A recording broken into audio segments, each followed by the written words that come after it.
In life, gain and loss arrive together, like two hands of the same body. We know this in theory, and yet what exhausts us most often is not the loss itself. It is the way we keep reaching back after what has already passed, as if the past could be persuaded to return if we grip it hard enough. We cling to a compliment that was spoken once and then dissolved into the air.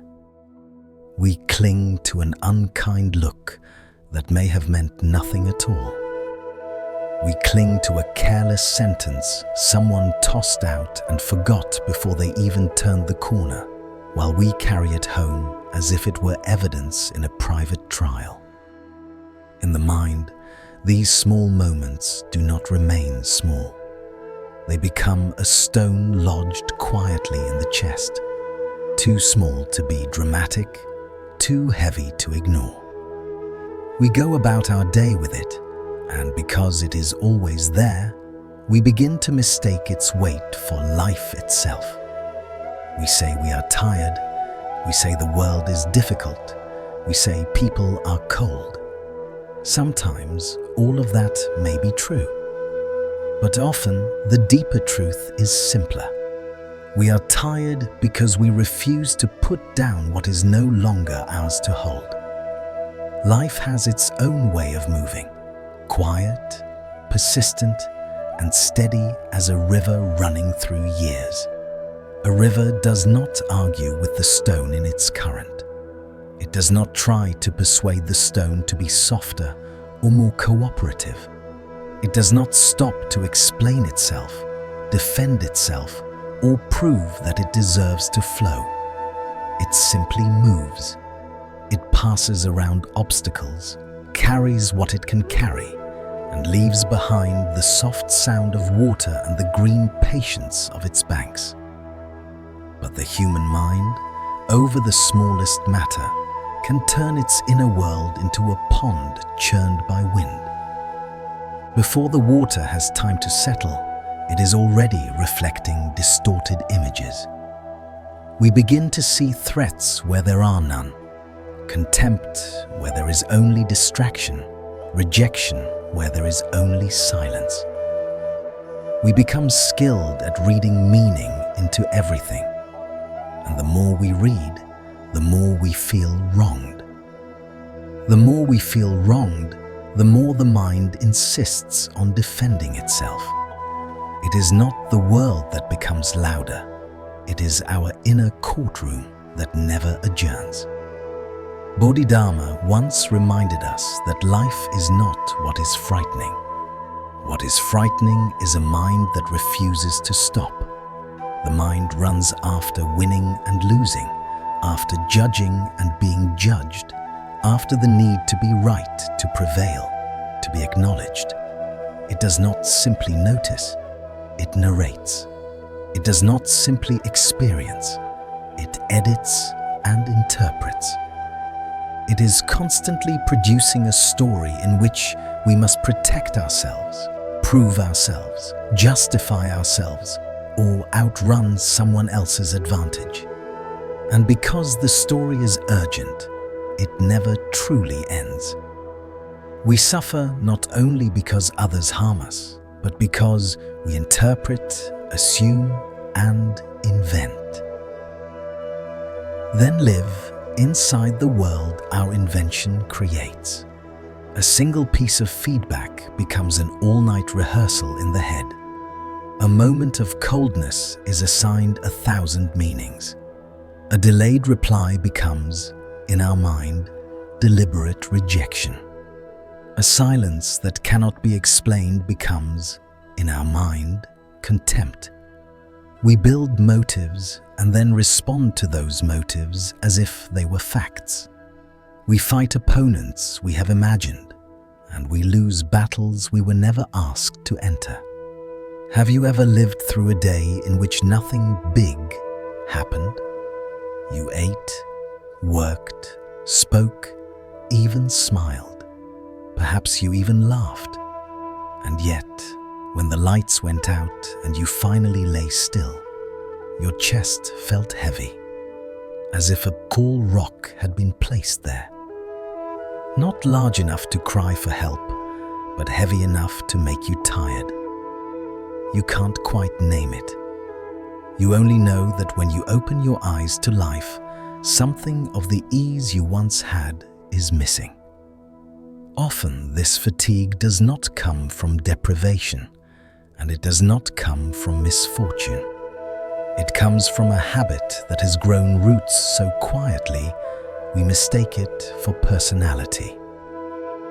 The habit is comparison. Comparison is rarely announced. It arrives softly, almost reflexively. All it takes is a glance, a passing story, an image sliding across a phone screen, and the mind begins to sway. Someone is ahead of us, and the heart sinks. Someone appears below us, and a subtle contempt rises. Someone is different, and we feel irritated. Someone resembles us, and we become wary. No one commands us to do this. We do it to ourselves, like a hand repeatedly reaching for a bruise. From these small comparisons, the seeds of winning and losing begin to sprout. Not loudly, not violently, quietly, like dew sinking into soil. It starts as a passing thought and gradually becomes a familiar feeling. We grow accustomed to placing ourselves on a scale, accustomed to using other people as a measuring stick for our worth. We glance at someone's success and feel diminished. We see someone's confidence and feel exposed.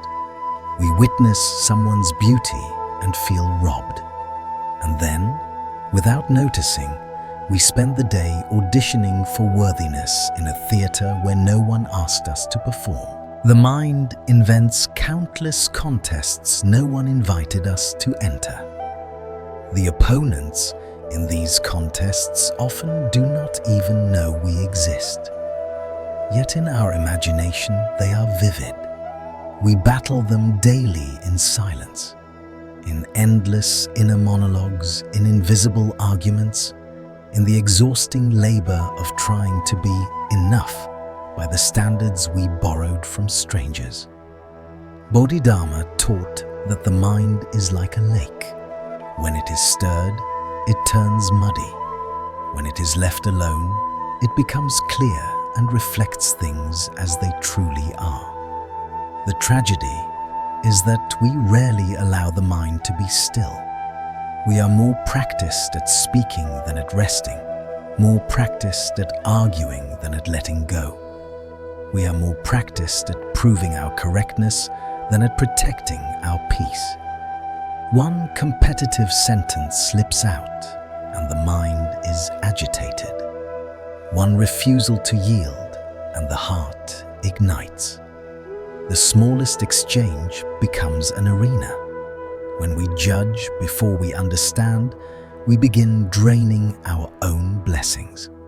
Because words do not merely leave the mouth, they rise from the mind. A hot mind turns words into fire. A rigid mind turns words into knives. And then we wonder why we are tired, why we feel depleted, why we are no longer as light as we used to be. Often the answer is simple. We keep wanting to win. Yet what does winning actually bring? A moment of superiority that fades quickly, like applause heard from behind a closed door. And what does it cost? Hours of tension, days of rumination, relationships tightened by pride, a nervous system trained to stay alert, as if life were a debate that must be conquered rather than a path that must be walked. The truly strong are not those who make others fall silent. The strong are those who can overcome themselves, overcome the urge to be above, the need to be right in every exchange, the subtle hunger for recognition. Winning against others may earn praise, but winning against oneself is quiet. No one sees it, no one applauds it. There is only you and a lightness, as if you have finally set down a backpack you carried for far too long. There is a kind of weariness that arrives without a name. Not because you worked too hard, not because you slept too little, but because inside you have been braced all day, as if standing before an invisible exam, an exam that demands you must be right. Right in speech, right in thinking, right in reacting, and most of all, right in the eyes of others. Bodhidharma saw through this early. Much of human tension comes not from circumstances, but from the hunger to be right. When we need to be right, the mind has no room to breathe. The world changes, people differ, and our rightness is endlessly challenged. So we grip tighter. And the tighter we grip, the more exhausted we become. Judgment rarely arrives like a storm. It arrives like a whisper, a quick comment, a flicker of dislike, a private conclusion we make in the space of a second. Yet that softness is exactly what makes it dangerous. We don't recognize it, we don't guard against it, and we allow it to stay. Each judgment creates a small division. Me on one side, others on the other. Once divided, distance appears. We may remain polite and silent, yet inside we have already labeled, concluded, framed. From that moment, we no longer meet a person. We meet an image our mind has manufactured. Bodhidharma did not teach blindness.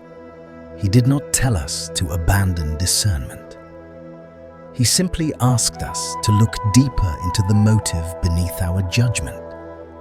Are we judging to understand or to stand above? Are we judging to protect what is wholesome or to reinforce the ego? If we answer honestly, we may see that much of our judging is not wisdom, but insecurity wearing the mask of intelligence. And insecurity keeps the mind in a constant posture of defense.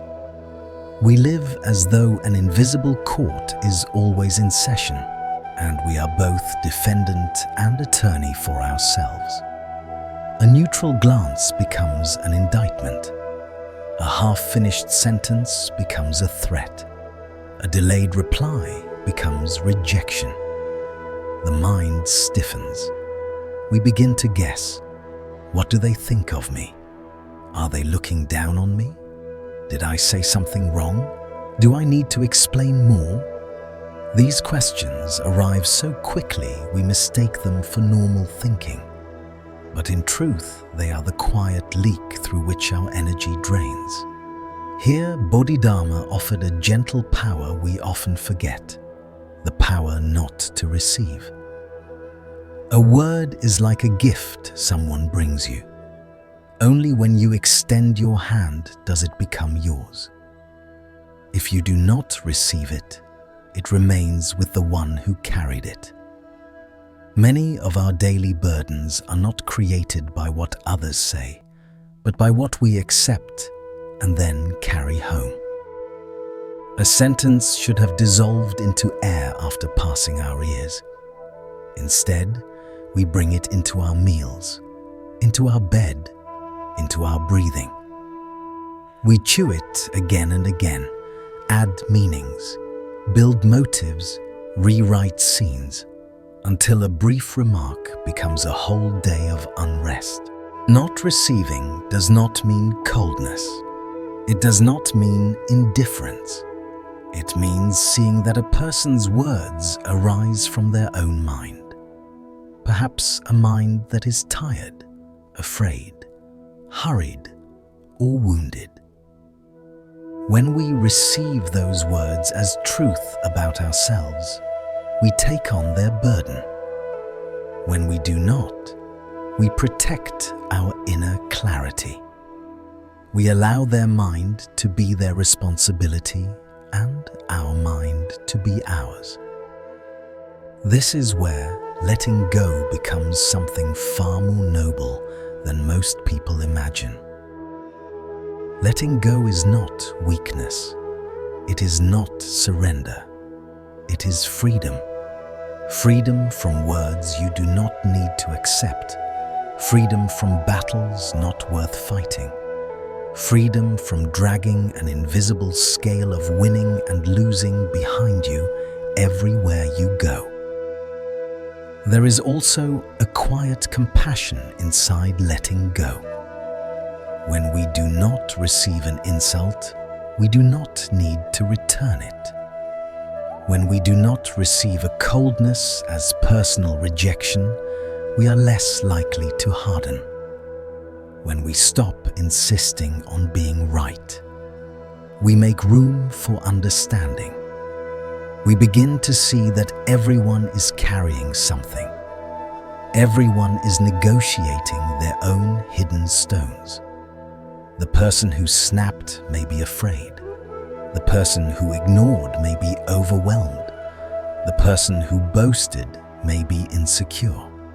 And even if none of these explanations are true, even if they truly are careless or unkind, we still have a choice.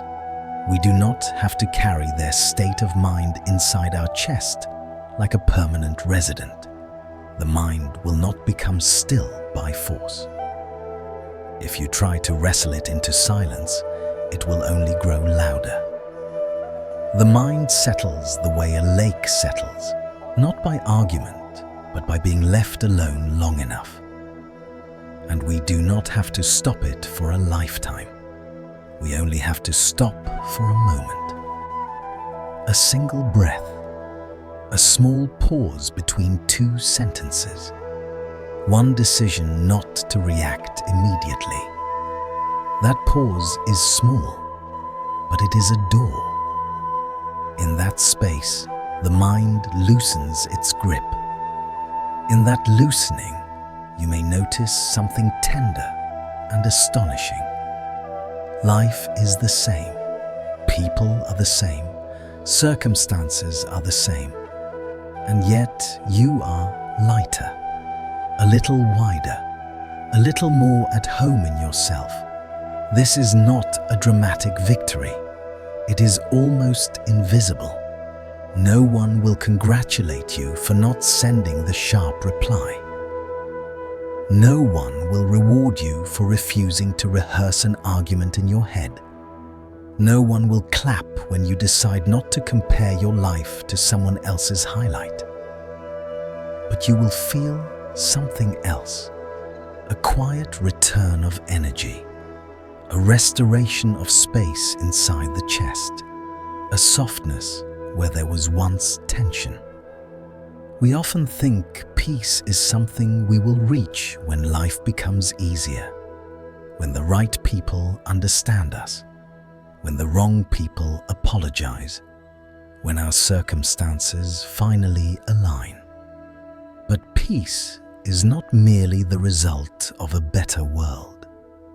Peace is often the result of a different relationship with the world. It is the difference between living as a river and living as a pond. A pond is at the mercy of every wind. It churns, reflects distorted shapes, and calls its distortion reality. A river does not deny the wind, but it does not become the wind. It continues. It is faithful to movement.